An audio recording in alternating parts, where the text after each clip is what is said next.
Hello, welcome to our presentation. My group is presenting about Chapter 2, The Time Value of Money. I'm Najwan, here to give a simple introduction about this topic. In this slide, it defines that in the future, money will eventually grow in terms of value compared to the present time. It is determined as such because the money we keep can earn interest or benefit. These are the basic formulas which will be used later in calculations. As we know, companies use bonds as a liability to fund their company. A company represents an issuer of bond or borrower, and investor is the person who lends money. Hi, my name is Nazrul. How does issuers accumulate their money to pay back investors when bond maturity date is due? So, the solution is they are going to keep the money in sinking fund. First of all, what is sinking fund? Sinking fund is a fund containing money set aside or saved to pay off a debt or bond. The company that issues debt will need to pay that debt off in the future, and the sinking fund helps to soften the hardship of a large outlay of revenue. Next, we are going to look at the advantage of sinking fund. First, it will ease the burden of debt. Next, it will lower the borrower's default risk. And finally, it will boost investors' confidence. So that are the advantages of sinking fund. Hi, I am Faris. So, what exactly are we calculating? We are calculating the balance in the sinking fund. Firstly, a company needs to identify how much to deposit into the sinking fund for every period.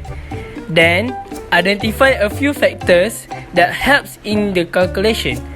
Third, use the formula to calculate until the end of a given period where the company needs to know the balance of fund. Next, if the company wishes to withdraw an amount of money to pay back investors a certain percentage, subtract the amount needed to withdraw. And now the sinking fund is left with money that will be used in the future to pay the balance to investors. If the sinking fund does not accumulate enough money at the maturity date, the company will need to find another way to finance themselves in order to pay the balance owed to investors. This final step will be further explained by Shafiz. Here is an example of sinking fund schedule. Period shows the length of time of sinking fund duration. Periodic deposit is the amount of money paid by the company. Interest in fund is the bank rewards to the company based on their balance before, while increase in fund is the total amount between periodic deposit and interest in fund. Lastly, amount in fund is the sum of periodic deposit and increase in fund. Hi, I'm Shafiz. What if there is not enough money? Company will use external fund. External funds means that the fund that arise from sources outside a firm. The monies that are received from the sale of stocks and bonds are external funds. Firms seek external fund when they are unable to finance expenditures with money generated from operations.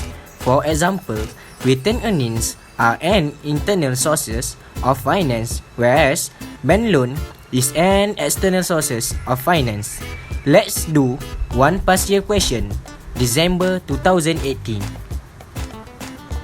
Nvidia Berhad is planning to annual contribute RM 400,000 in a sinking fund set up to pay back for their 10,000 unit of 6% 15-year bond issued today.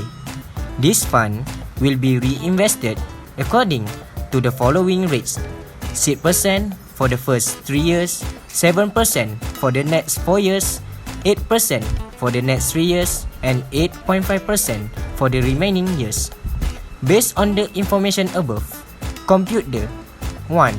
Amount of sinking funds balance at the end of year 10 after 50% partial redemption. Second, balance in sinking fund at maturity after full redemption of the remaining bond value. The answer we explained by Haikal. Hello, my name is Haikal. Now I want to answer the question. Firstly, we need to extract all the information from the question to support us with answering question, and also write the formulas that are used. As we can see from the picture, It shows the timeline of sinking fund from the periodic payment until the end and is divided into 4 timelines based on their variety of interest rate. Going through for the first timeline, we are going to calculate the first 3 years, which at interest rate of 6% using future value annuity formula. The answer is then brought to the next timeline, which is at interest rate of 7% for 4 years. This value will be rewarded with interest payment. Now we still have to calculate annual payments made in the current 4 years. Then we add up both of the values together and bring it over to the third timeline. Now we do the same thing as before, but with different interest rates and period. Add up both of the amounts again, and since now we choose to pay investors 50%, we need to subtract 5 million from the 10 million bond value. All of this happens in the 10 years of the sinking fund duration. The final value of the calculation is the balance of the sinking fund in the 10 years. Finally, bring that value to the last 5 years for the final interest rate calculation. Similar to the third timeline, imitate the calculation with different value and subtract to finish off the last 5 million owed to investors. As we can see, the answer is negative. This does not mean that we have a negative balance in the sinking fund. Now the negative balance means the company need to use external fund for financing. Thanks for watching. These are our characters. I'm going under, and this time I feel to know what to say.